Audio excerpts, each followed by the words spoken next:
व्यक्ति आकर के अपने निजी काम काज में व्यस्त होकर के और अपने जीवन का फर्ज निभाना भूल जाता है, कोई व्यक्ति संसार में संकटों को प्राप्त हो जाता है।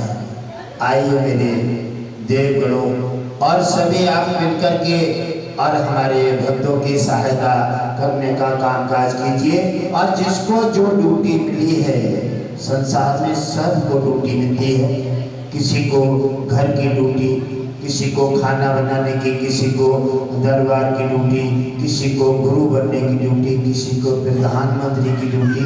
संसार में जब सबकी ड्यूटी सबको मिलती है, जैसा जिसका जैसा कर्तव्य होता है, वैसा ही उसको फर्ज अदा करना चाहिए। और जो अपनी ड्यूटी के हिसाब से फर्ज अदा कर देते हैं, वो भगवान विष्णु की कृपा से संकट से हट करके उनका कल्याण होता है।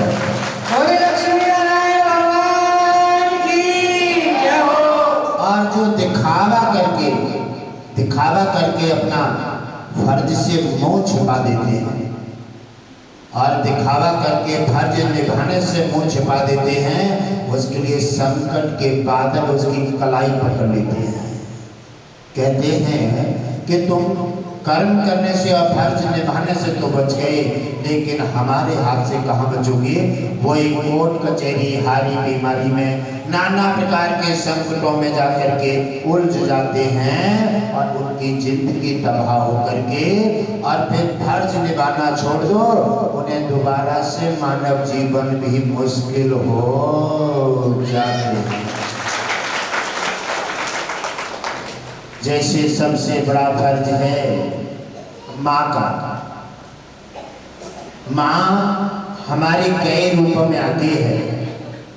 गौ माता, जननी माता, धरती माता, लक्ष्मी माता, कई रूपों में हमारी माँ हमारा कल्याण करती है और हमें हर तरह से बचा करके और अपना समय दे करके और हमारा पालन पोषण करती है। आज हम बड़े होकर के हम अपना मकसद पा लेते हैं, जब हमें नौकरी मिल जाती है, जब हमें 4 पैसे मिल जाते हैं और हमारे माता पिता जब बूढ़े हो जाते हैं और हम सक्षम हो जाते हैं, तो हम उन्हें धक्का मार के उनके लिए बाहर कर देते हैं। हम अपना फर्ज निभाना भूल जाते हैं। चिंता मत करो, काले बादल तुम्हारे सिर पर मौजूद है, क्योंकि तुम्हारे माता पिता वृद्ध हुए तो तुमने फर्ज निभाना छोड़ दिया और जाते तुम वृद्ध बनोगे, तुम्हारी संतान तुम्हें घर से निकाल के बाहर कर देगी। ये चिंता मत कीजिए, ये तुम मन का धन कर रहे हो, ये मन का धन है, ये सब कुछ तुम्हें भोगना पड़ेगा। जैसा करोगे और वैसा तुम्हें भरना पड़ेगा। ये करनी भरनी का मेला है और चिड़िया बसेरा है, आज यहाँ और कल वहाँ। आप चिंता मत कीजिए, आपको जो फर्ज मिला है।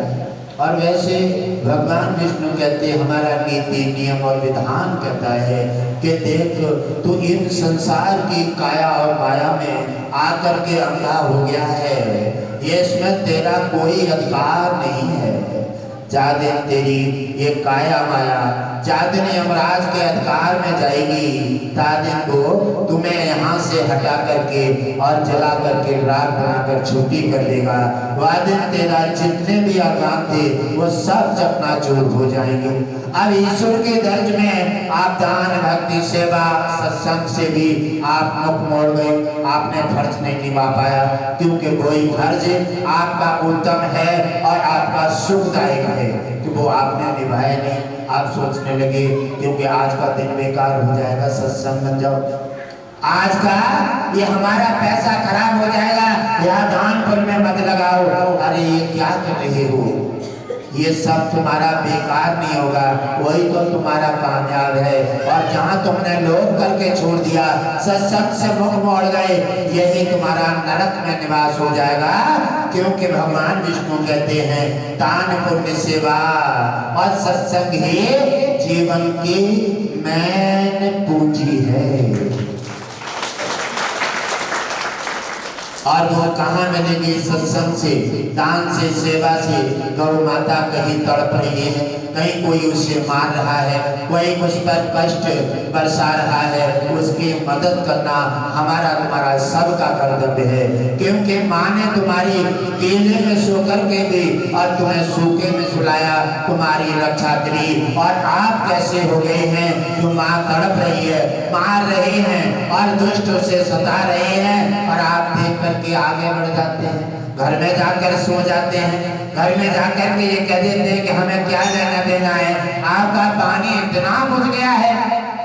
और जिसने जो तुम्हारे साथ में सब कुछ किया और केले में सो करके तुम्हें सूखे में सुलाया, अपने बछड़े से दूध बचा करके और तुम्हें पिलाया, और फिर भी तुमने उसका कोई भी इसका ये अर्थ निकाला कि उसने दूध पिलाया, एहसान किया, तुम्हें बचाया और पाला और माँ का दर्जा दिया, और आपने आज क्या किया उसके साथ में? कट रही है, तड़प रही है, रो रही है, डंडा मार रही है, और तुम कह करके और घर में घुस गए, जाकर के खाना खाया और बस सो गए। कारण है संकट के, यही कारण है गरीबी के, यही कारण है बीमारी के, और यही कारण है घर में कलह के, और यही कारण है नशीले पदार्थ, हमारी संतान बिगड़ जाने की। और ऐसी स्थिति जब हमारी परिवारों में आ जाती है तो बर्बादी शुरू हो जाती है, और जब बर्बादी शुरू होती है तो हमारे क्या कर रही हो? लाइट नहीं है, अभी लाइट चली गई, लाइट चली गई, आ जाएगी। जब हमारे कर्म और धर्म जब हमारा बिगड़ जाता है, जब हमारे मार्ग और सिस्टम बिगड़ जाते हैं, ऐसी हमारे शरीर में छोटी बीमारी पहाड़ बन जाती है। और जब पहाड़ बीमारी हमें जब गिरा लेती है तो हम दवाइयाँ में खाते हैं, हम ऑपरेशन कराते हैं, हम जांच कराते हैं, लेकिन कोई मार्ग नहीं मिलता है। फिर हम कहते हैं न जाने आज हमें कौन सी बीमारी ने घेर लिया है। बीमारी नहीं, तुम्हारी लापरवाही ने तुम्हें घेरा है।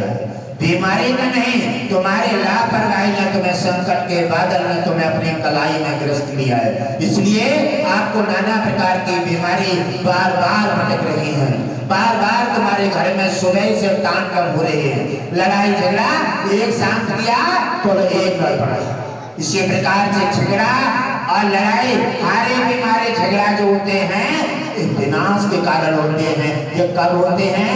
जहाँ सत्संग में रुचि नहीं होती, जहाँ पुण्य नहीं होता, जहाँ फर्ज नहीं निभाते, जहाँ माता पिता और वो साधु संत सनातन और महापुरुष और ब्राह्मण का आदर नहीं करते। ये सारी चीजें जहाँ शून्य हो जाती हैं, वहां पर हमारे अपराध के बादल हमारे सिर पर आ जाते हैं।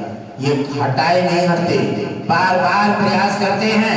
फिर आप नौतों के भरारों के पास अपना बार बार आप डेरा डाल देते हैं, नौतों के पास जाते हैं, उन्हें पैसे देते हैं और फिर वो तुमसे और बड़ा अपराध कराते हैं। वो कहते हैं तुम्हारे किसी ने कर दिया है, आप बलि चढ़ेंगे, मुर्गा बकरा के बलि चढ़वा करके और तुम्हारे पर अपराध के बादल तुम्हारे सिर पर डाल देते हैं, बचे तुम्हारे राहत देने के लिए और संकट न डाल। इसी प्रकार ऐसे बड़े संकट जब तुम्हारी कलाई पकड़ लेते हैं तो जो सांस आ रही थी वो भी घूमने लगती है, वह भी हमारी बीमारी में कोई राहत नहीं मिलता। ऐसे संकट जब हमारे सिर पर आ जाते हैं तो हमारी छोटी छोटी संतानें बिगड़ जाती हैं, मार्ग भटक जाती हैं, और कोई लड़ाई झगड़ा, नशीले पदार्थ और जुड़ाव में उलझ करके हमारे घर में तांडव करती हैं। तो समझ लो हमारा घर शांति से असीमित हो जाता है और हमारे संकट हमारे ऊपर आ जाते हैं। फिर हम बार बार रोते चीखते इधर उधर दरबारों में फरियाद करते हैं और बार बार राहत मांगते हैं, लेकिन राहत जहाँ मिलती है वहाँ नहीं जाती। जहाँ राहत आपको दी जाती है वहाँ नहीं पहुँचेंगे। जहाँ राहत आपको गुरुदेव बताते हैं कि सत्संग से बड़ी राहत कहीं नहीं मिल सकती। सत्संग में आप टाइम से पहुंचिए, नियम से पहुंचिए। आप 2 दिन 3 दिन सत्संग का जो मौका मिलता है, आप अपना काम काज छोड़ करके फर्ज निभाइए। यही आपकी धरोहर 7 जन्म तक आपके काम आएगी।